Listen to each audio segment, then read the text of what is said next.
we attend church. We believe and we have faith and we invoke our faith and spirituality, right? There's no clash and conflict between my spirituality and my beliefs with my feminism.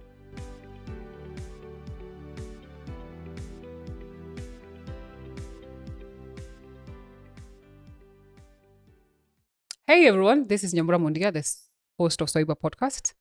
We have been having a conversation that is close to my heart, I keep saying, because it's about faith, feminism, and freedom. Now, we have had a few conversations where we featured religious leaders and we featured activists or GBV actors of various spaces. And as we spoke before I introduced my guest, we realized that religious leaders, even the most progressive ones, feel institutionalized. And so therefore, they can only go so much when we talk about gender equality or what the position of religious institutions are. And when we speak to feminists or activists, we realize that we still exist in a dichotomy, because one is we are people of faith, but then we still feel very restricted by religious institutions. And at this point, we will be recording our section B or part 2 of the podcast. And to start off is a guest that we both love and respect, and I perhaps admire very much for the work that she continues to do in this area. But we are very curious to first, hear what her journey is as we go into this episode, which bridges the conversation for us between religious leaders and activists. Ms. Saoyo, karibu sana. We are really happy to have you and thank you for honoring this. We know how busy you are, so thanks for creating the time. If you would introduce yourself to our guests. Let me first start by saying this. I almost thought you were going to say we both love and hate her in equal measure. Oh, really? Because this is the typical introduction people have of controversial things, right? Yes. That we true. Both love and hate in equal measure. So when you said we both love and respect, I was... I had a sigh of relief. I was like, phew. Yeah. But let me take this back. My name is Saoyo Tabitha Griffith. In the order of which comes first, my name is Tabitha. My middle name is Griffith. My surname is Saoyo. But Tabitha is the easiest for most people. Okay. I am a lawyer by profession. I have practiced both in corporate spaces, meaning that more than 10 years ago, I was working in a law firm. And then I proceeded to do my master's in South Africa. And at some point when I came back, it was slightly evident for me that the things I learned while I was doing my master's, which was on human rights and democratization in Africa, could not be practiced in a law firm. So I then decided to start applying actively to civil society, and I landed at what you'd call the most notoriously known civil society organization, which is Federation of Women Lawyers, but many people know it as FIDA. Yes. So I started my journey in civil society in 2013. It's exactly 10 years. Oh, wow. There's a lot to think about, because a lot has changed in the last 10 years. I know. So to say. So I started that journey 10 years ago, joined FIDA, started my work on women's rights, and very quickly realized that from a very naive perspective of being a corporate lawyer, there's a lot that I was missing, and there's a lot that was happening in that space. So that is the long and short of it.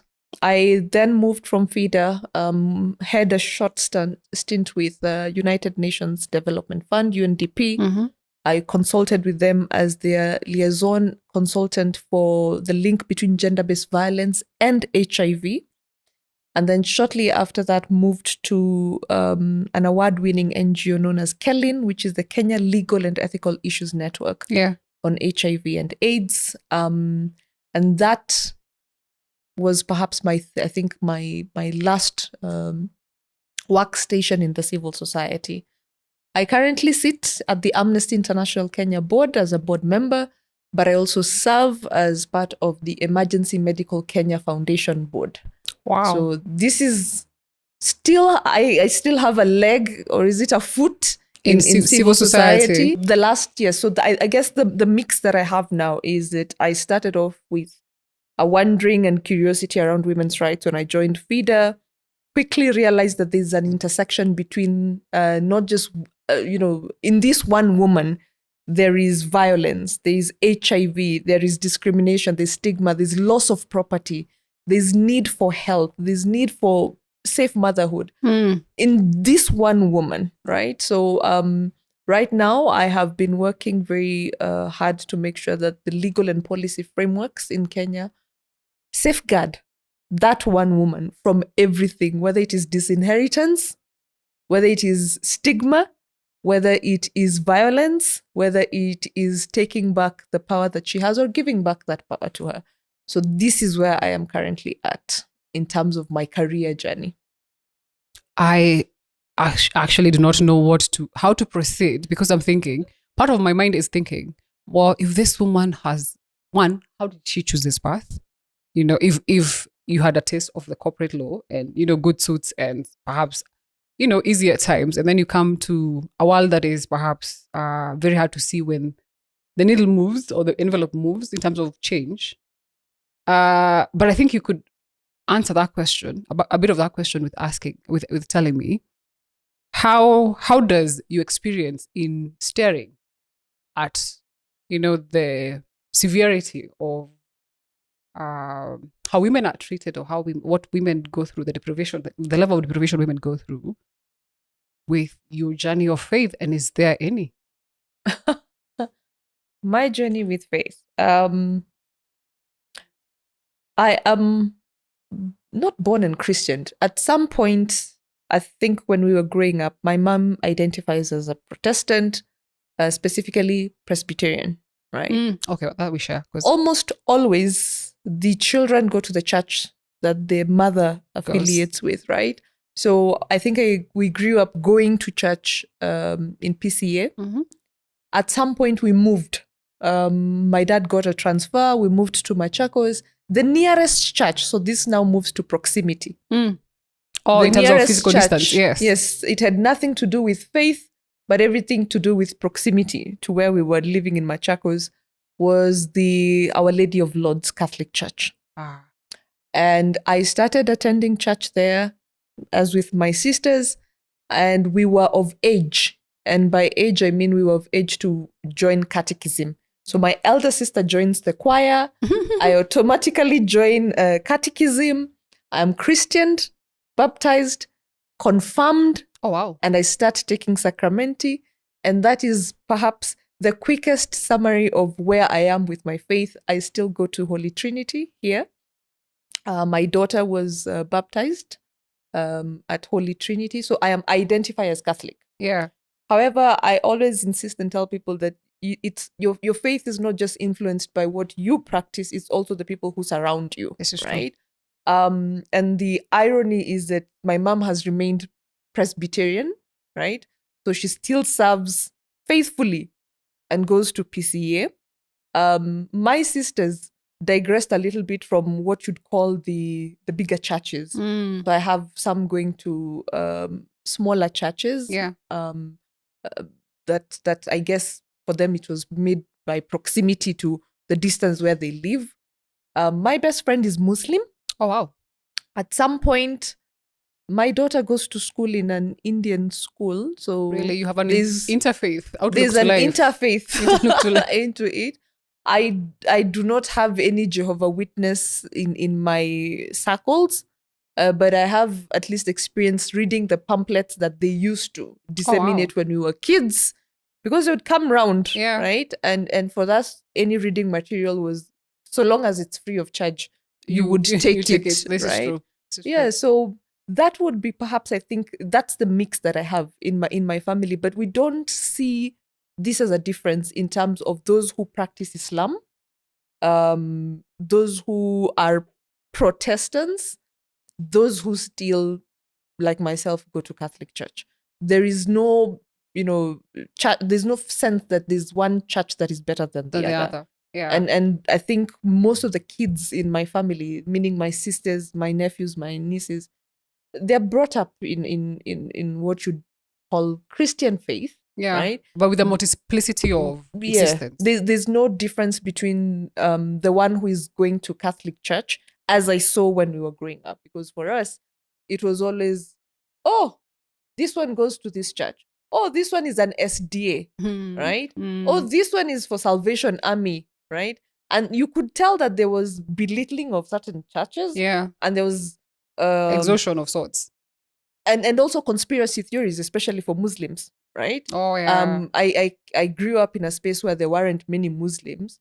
So the few that were there, there were always conspiracy theories around, what do they do? Why are they so different? But I don't get that sense right now with my nieces and nephews. So perhaps the next generation is more open to pluralism. I am more hopeful that with a child who schools in Swaminarayan does not see the differences that we saw when we were kids, whether it is the gods that are worshipped or the days when they go to worship. The temple, yes. And it's respect, tolerance, and not seeing this as a huge mark of whether you'll be my friend or not. Yeah. Now, I hesitate because I'm thinking, so you have such a rich interaction with faith, right? But you're also a practitioner around GBV and sexual reproductive health rights. Mm-hmm. And we know that the social norms that cause, SGBV or limited access to sexual reproductive health rights are usually traditional and religious. How do you interact away from the person that understands what faith is, or a person who still adheres to, a faith system? How do you interact with faith communities in your work? It's difficult, right? Because there's always a sense of them versus us, or that you are coming from a very accusatory. So you're already coming to them with a pointed finger that you are the problem. You are the cause of this. I cannot sit here and say that it is easy. Partly, number one, because when you want to interact with certain religious institutions, there is a lot of bureaucracy in terms of where should I write this letter to approve for Reverend Canon blah, blah, blah to attend our training, right? So there's the difficulties that I have experienced with what you'd call the mainstream churches. Yeah. And the bureaucracies is not even in the availability of the person to come for the training. It's just who should you write to, who protocols, who approves, and all this just goes up to some helm somewhere. Yeah. And you're thinking, what's the difference between this institution and the government? Yeah. Right? Yeah. I have, however, found it very easy to work with certain communities, and among this, what you'd call the churches that are not so mainstream, the ones that have less bureaucracies, the smaller churches, a house of somebody somewhere, a light of God church somewhere, is more accepting to come to that training without asking you to write 1,000 letters. So the first answer to your question around how do I interact with, is it in terms of even availability and presence and trainings? That is one thing. Yeah. One of the interesting projects that I had, and I feel that it is important to mention it in this space, is when I was working in FIDA, we had a project that was funded by Diaconia that was specifically to work with religious leaders. Yeah. And we worked with the Anglican diocese in Western Kenya. And the interest was on what you'd call the islands. So in Kenya, this was Rusinga and Mfangano Islands. There was also Sese Islands and Ukerewe Islands in Uganda and Tanzania.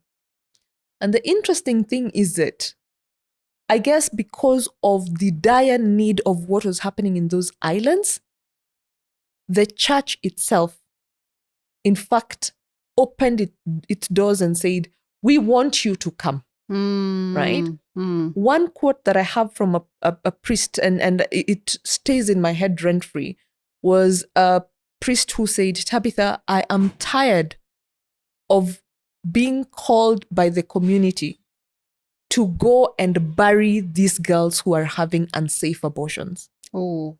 I am tired of performing last rites for them when I could have had a chance to save them while they were still alive. Oh, wow. That sits with me in my head rent-free, Yeah. because that's the wonderful working relationship we had with this priest who refused to be bound by the institution that required that he should not talk about unsafe abortions, yes. But the fact that he came from the community, he came from that community, and he said, I have been assigned here for 3 years.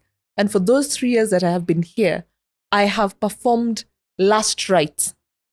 I have buried girls who are not deserving of this death because of unsafe abortion.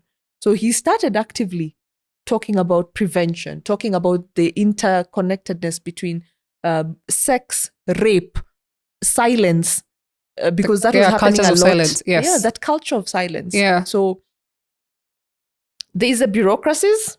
There's also those who I have found to, because of the circumstances they're in, they have decided to break free from the shackles of the institution demands, right? But it's also equally that my observation has been that it has been much easier for me to work with smaller denominations that say, well, we do not mind having a training for our pastors, our priests, our choir members, as opposed to what you'd call the mainstream, the Catholics, the bigger Anglican Presbyterian. Yeah. And unfortunately is because when we talk about preservation of dogma, and I do not mean to use a technical word, it's that because mainstream churches are almost the marking scheme of what scripture is, right? Or how religious culture or Christian culture should be, then we find that the things that are happening in the periphery do not necessarily translate into the alteration of the policy in church, which makes the changes harder to consolidate. And maybe that's a conversation we should have in terms of how do we perhaps interact with mainstream churches, because until they're in the middle of it, we don't see a lot of, change in religious norms. Because as we speak now, we have a craze of family protection. And you and I have spoken about this. And it's coming from, quote unquote, Christian professionals who are both, to speak in this language, who are both supposed to be the elite of the community in terms of preserving what is supposedly morals and the will of God, right? But what we're seeing is a sanction, perhaps, of violence, and those are my own words, because it's very excluding, but also very punitive to the existence of some groups, women, and also marginalized groups. Would you speak out on this, perhaps? I'll say this. Let me start by saying that when you speak around the main churches being the marking scheme, there is no further proof that is needed than what just happened when Shakahola happened. Yeah. Because what we have seen is the president has now appointed a task force. And this task force is constituted of, I think, 16 members, 2 joint secretaries, and it's led by Reverend Mutava Musimi. Mm-hmm. But the people who've been appointed, and I dare say, please, I am happy to share the Gazette notice. Those who have been appointed to do in the task force, the 6-month task force, to do the regulations that will guide the so-called church, is a task force that has a set of people who are assumed to be the only ones who have anything to say with faith. And it's actually a Christian task force, right? There's complete absence of, other religious players. So, for instance, there's only one Muslim representative. You cannot tell from the constitution of who is the representative of the traditionalist. Yeah. Who is the representative of the Jehovah's Witnesses. What we're seeing is the ACKs, the PCAs, the Catholic institutions, the main players who have remained the so-called marking scheme, as you put it. So I do want to actually agree with you when you say that we have. It's not only a religious state that we have created; it's actually a Christian state that we have created, an evangelical state that we have created, where we have just snippets of people that completely exclude Jehovah's Witnesses, SDAs, and all those other smaller religious institutions that equally are players, but are not seen to be the main players in this instance. So the first thing is to agree with you and say that I do insist that task force for me has to be rethought. I'm curious whether it has women religious leaders. It has. Okay. It actually has women. Let me start with it. Actually has women. That's good. It has about 4 women, if I can remember the total. If the total is 16, I think there are 5 women. Sorry. Okay. Top of my head, the person who is most is one of the joint secretaries is Maria Goretti, but there's also Judith Tongori. Oh, okay. But these are not even academics who profess, such as Professor Esther Mombo, who profess religious knowledge, right? So there's a contestation to be made around that. But let me get back to your question around the family protection and the homohysteria that we have witnessed between January and now. One, I am a firm believer that what we have seen is from the First Lady, Rachel Ruto, who has insisted that the family is under threat. And that statement that she has made has also been echoed by our Minister, Cabinet Secretary Susan Nakumicha. Yeah. It has been echoed by Pastor Dorcas, who is the second lady. Yeah. It has also been echoed by people like the Attorney General, the Speaker of Parliament, that the family is under threat. Yeah. But the interpretation that many of these leaders have had of the family being under threat is that the LGBT community is threatening the family. The constitution of the family. The presumption that they have of who constitutes family and what exactly is threatening family. And in my view, one of the things that we really need to unpack is, what is the true threat to the family institution, right? Is it unemployment that makes young men not even think about the idea of marrying? Because right now, if I'm a hustler, the true definition of a hustler, as a young man, marriage is the last thing at the back of my mind. The cost of living right now does not encourage a female or a male to even start looking for a spouse, right? Unemployment is a hindrance to family. If we are to assume that the only reason why we have families is to procreate. By the way, I must also insist on this caveat that I am not a believer that the sole reason why we have families is to procreate, right? That does not even hold water in the first contestation of that point. But this is the attack that we have seen, Nyambura, since the Nigelhack Supreme Court judgment, that the family is under threat, and the insistence that the family is under threat, right? What threatens the family, as I say, is that, for me, it's other things. It is the lack of employment.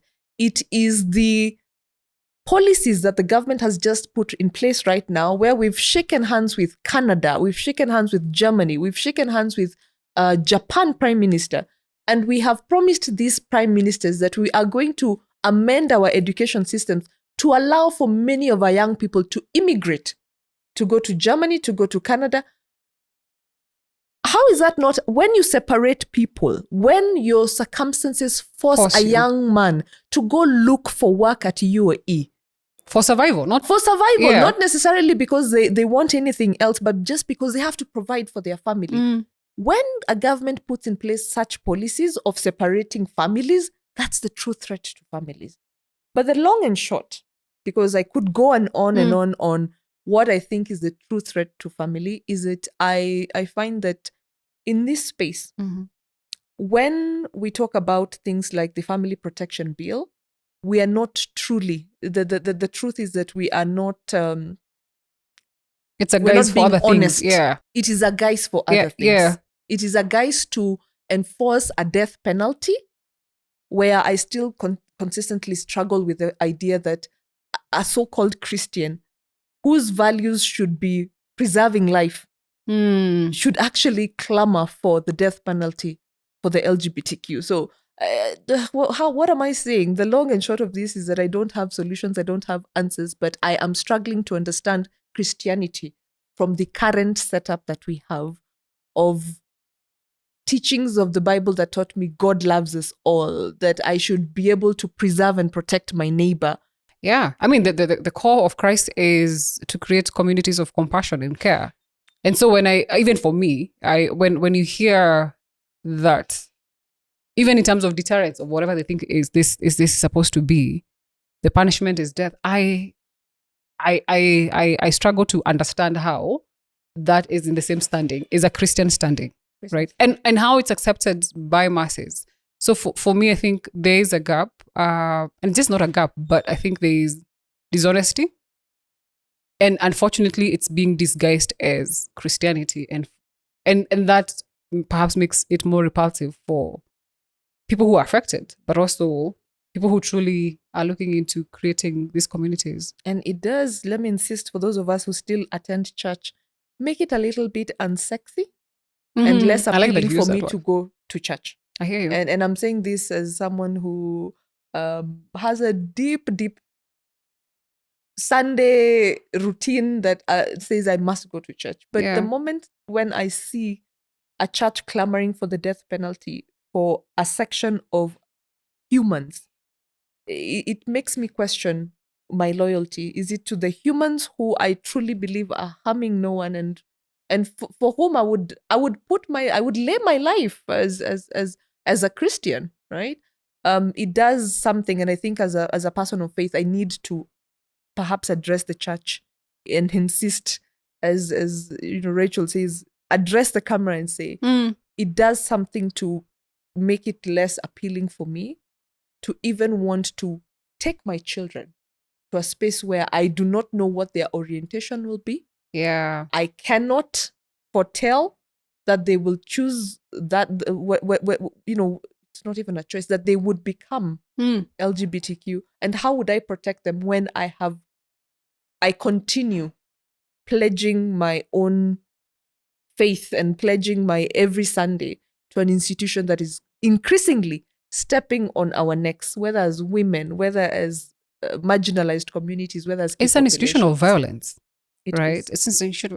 So let me ask, and this question I ask for myself also, because I know it's been a continuous struggle. I mean, having a degree in theology, having, the call for ministry, but never finding my place in the church for the reasons we are talking about. Because every time I walk into communities and see how the church interacts with generally how we should be as women. I mean, from the petty things of, and I call them petty because every time I have to, think about church, I have to think about the length of my, those things, but also what I will hear and how that impacts my humanity. Because sometimes you hear sermons that literally dehumanize you. Yeah. So the question, or traditions like the tradition around marriage. So my question is there a chance of these two communities working together, like the faith communities as they are, and the feminist or activist communities? And let me ask that, because I think asking whether can we achieve anything for gender non-conforming persons and women is preempting, but is there a future for both communities to work together? I think so. I think so, and I have hope based on one. History shows that there was a time when globally there was only one single church, and that was the Catholic Church.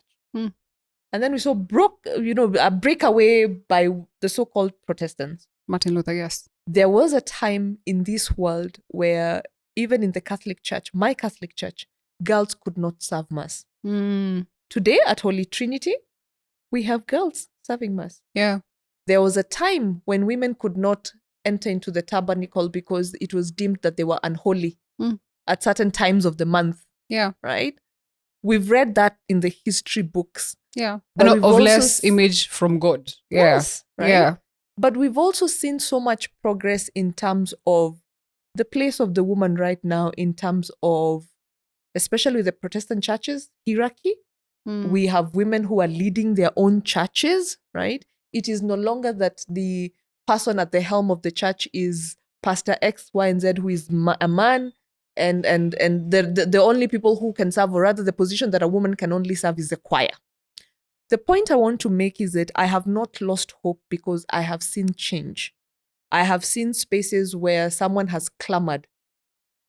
A pope right now has made certain declarations where he's being fought, right? But Pope Francis is being fought. That's the truth. Yeah. But he has brought a certain ideal of humanity, of empathy, that was not there with previous popes. Yeah.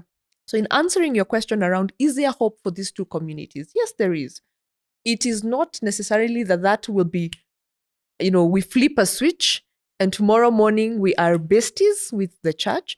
But I have a firm belief that with certain key actors who are more empathetic, with people coming into positions of power, such as Pope Francis, there's a likelihood that I may not see it, but my daughter will perhaps have a more humanized church where she doesn't have to do the things you're saying that you have to do. Yeah. Think about how she's going to accept the sermons, prepare herself for trauma when she goes to church, that she will actually have joy as voluntarily taking herself to a space where she thinks it's safe, to a space where it aligns with her values, and to a space where she can, even if she's different, she doesn't feel that she's going to be isolated, right? Yeah.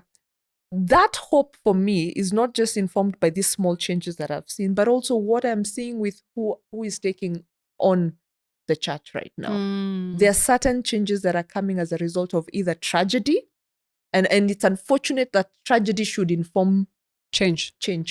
Positive right? change, yes. It's unfortunate that we should have a Shakahola where more than 60% of the people who died in Shakahola were women and children. Yeah. And I keep asking myself the question around, why are women's organizations and government bodies that are mandated in this country to protect women, such as FIDA Kenya, National Gender and Equality Commission, why are they not enraged by the aspect that there were many, many women and children who died? And how is it that they are not demanding for answers around the power, right, dynamics of how many women went there willingly? How many women went through instructions of a man, of a husband, of a relative who then indicated that we must proceed to Shakahola, right? Yeah, because this happens, yeah. Our faith is dictated to us right from birth, right? Yeah. We automatically get names that are assigned to us through our fathers. In fact, I know from my own traditional practices, if you have two children, a boy and a girl, automatically they're all named after the father's clan. From the father's side, right? Until all the people from the ancestors from his side are named, then we'll come to my side. We refuse to do it. But equally, in decision making around who instructed who to go to Shakahola, you can see the power dynamics. And I think that there's much more to be done other than the government pathologist who is doing the autopsies that are showing how these children died from starvation. Others died from being beaten, right? Who was issuing these instructions for the children to be beaten? Who was executing the instructions for the children to be beaten? How was a mother watching as her own children were starving to death?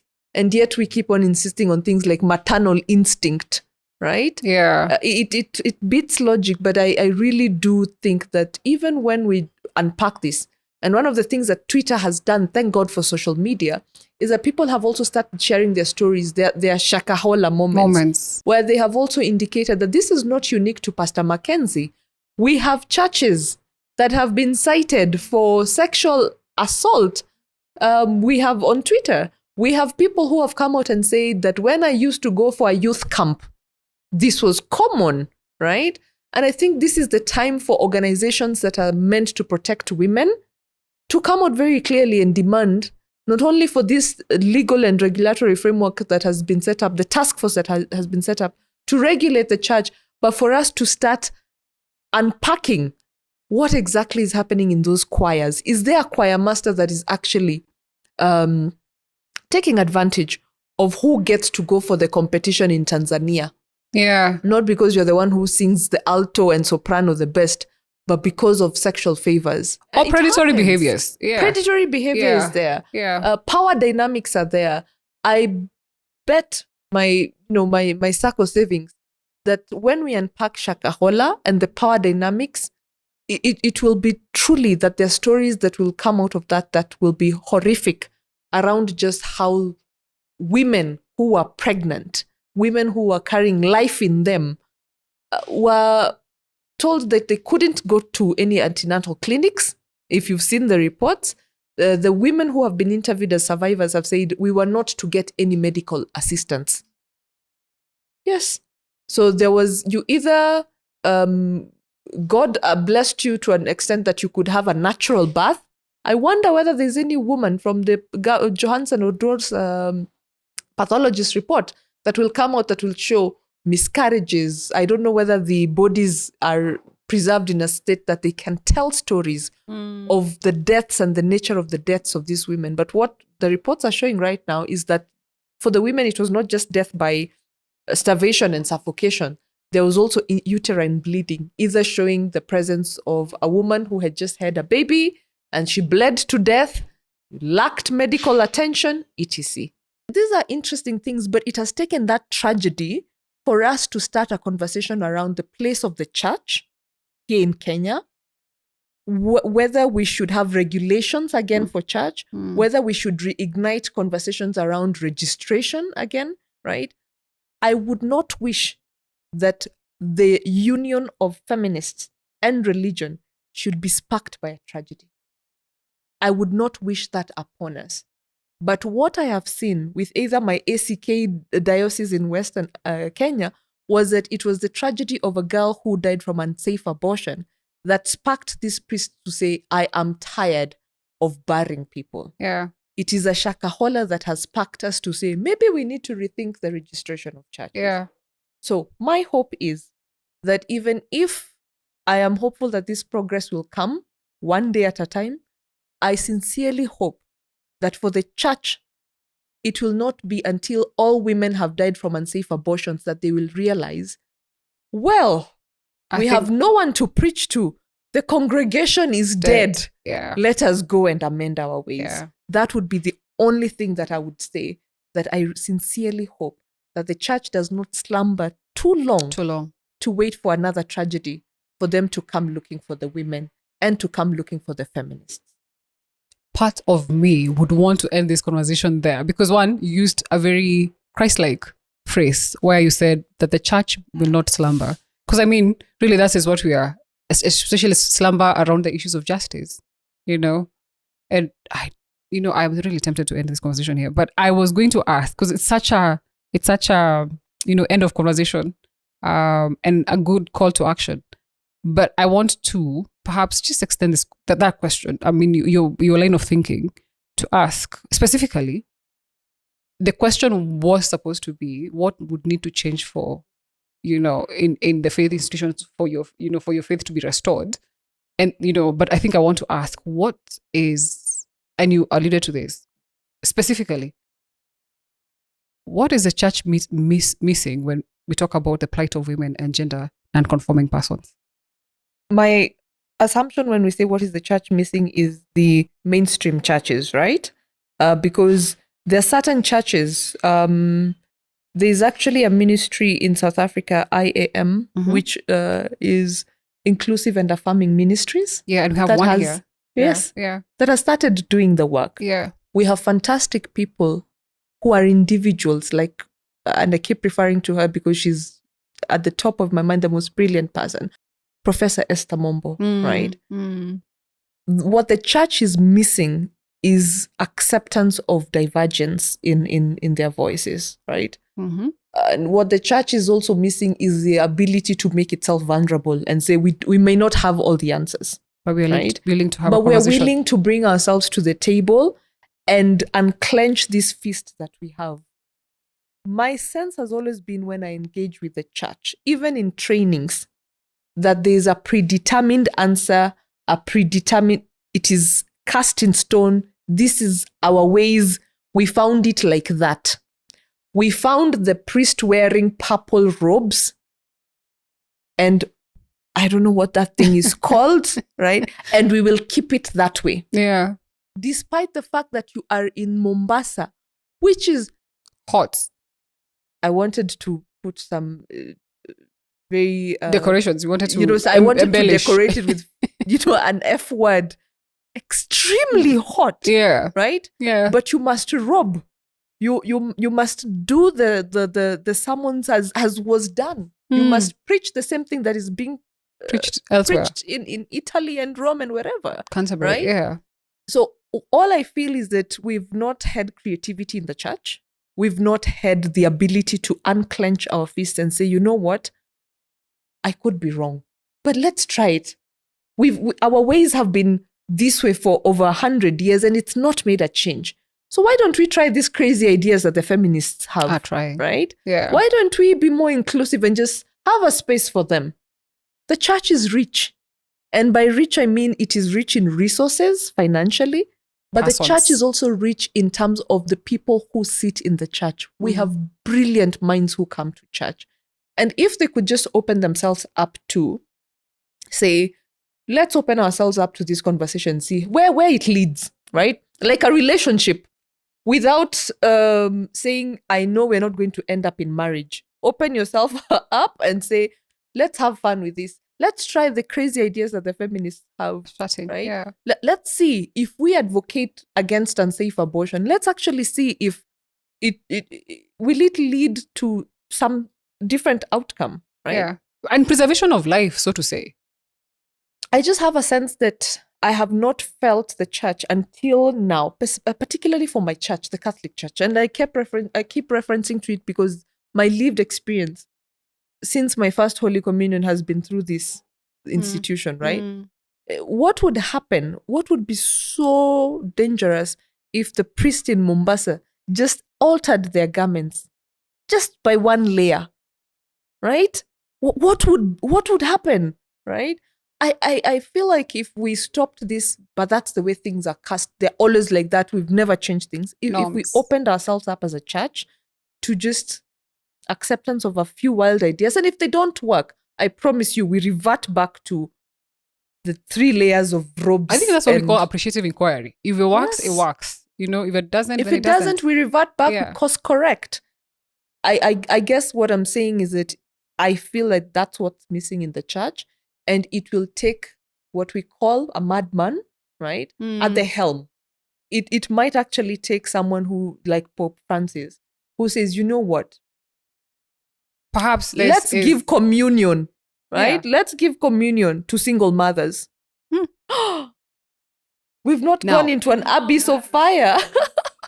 There's a lot of directives that have been given, and I must appreciate this, under his authority. Equally for those who are in the Protestant churches. So the Anglicans, right now we have seen the church in Uganda, the Anglican church in Uganda has not only threatened, but has said that it's pulling away from the mainstream. If you have the audacity to pull out of the main church, I implore you to also have the audacity to try out wild ideas, right? I hear you. It won't hurt. That's true. And if it does, I promise you, I am willing as a Christian to revert back to same old.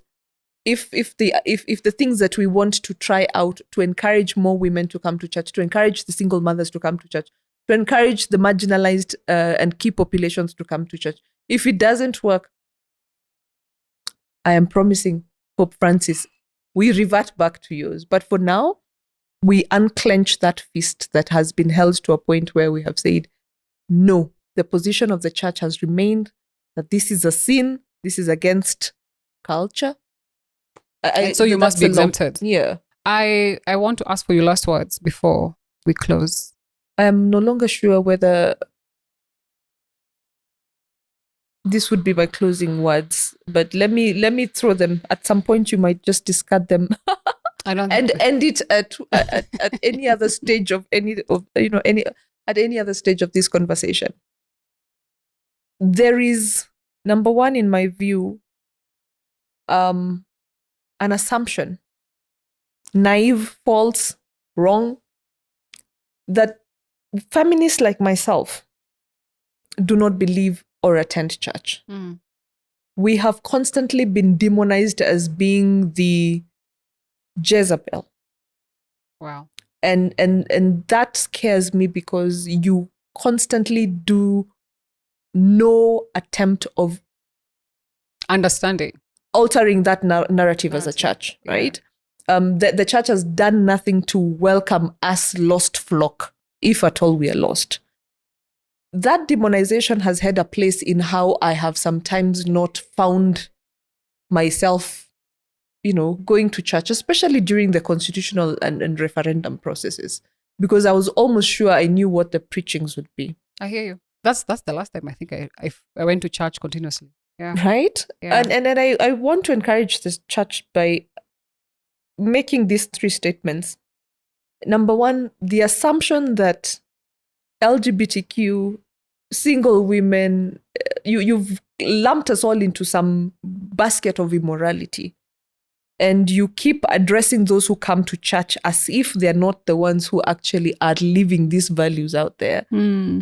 We attend church. We believe and we have faith and we invoke our faith and spirituality, right? There's no clash and conflict between my spirituality and my beliefs with my feminism. In fact, or how you live your life. Every single thing that I do is inspired by every single Bible story that I had as a child, right? Whether it is the Good Samaritan and how I then live my values with extending a hand to those who do not necessarily have, right? Yeah. Please stop addressing us as if we are outside the church. That would be my parting shot. Feminists attend church. Feminists profess faith. Feminists like myself still, want to have that connection, and we do have deep spiritual connections. And if you stopped making those assumptions as a church and addressed us as if we were the ones sitting in church, you'd have a difference. And it's not just for feminists, it's also for the LGBTQ, it's for the sex worker, it's for any key population and marginalized community that you make assumptions are not in church. Yeah. And therefore you address us as others, those ones. Yeah. Right? The unmarried single women. We are in church. Yeah. We come to church. We want to feel part of the church. And it will take some little radical shifts. They're not little. It will take some radical mindset from many of those churches to start encouraging us to feel wanted and needed in church again. Drops mic. And I will say, I agree with the mic drop, because I dare say you speak for all of us. All of us in terms of, maybe they are, but I speak for myself when I say, as much as I am forced to live in the dichotomy of, being a faith person and a feminist, I hope that being a faith person and a feminist would bring more freedom to my type of people and any other person that has been authored by the church, and those have changed depending on what power was in place. So thank you very much for saying that. And I also dare say that if the church was called to, and this goes for all religious institutions, were called to, profess or communities of care and compassion, then the faith institutions have to hear what we have to say, because as we said, we are part, and rightfully so, part of the body of Christ, and we have solutions for what constitutes the body of Christ.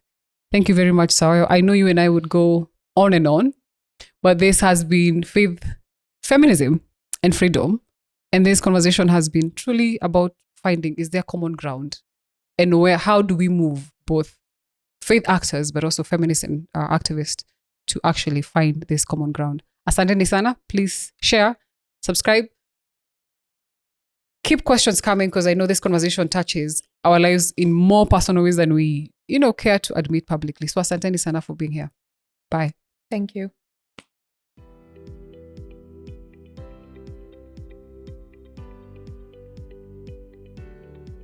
We attend church. We believe and we have faith and we invoke our faith and spirituality, right? There's no clash and conflict between my spirituality and my beliefs with my feminism.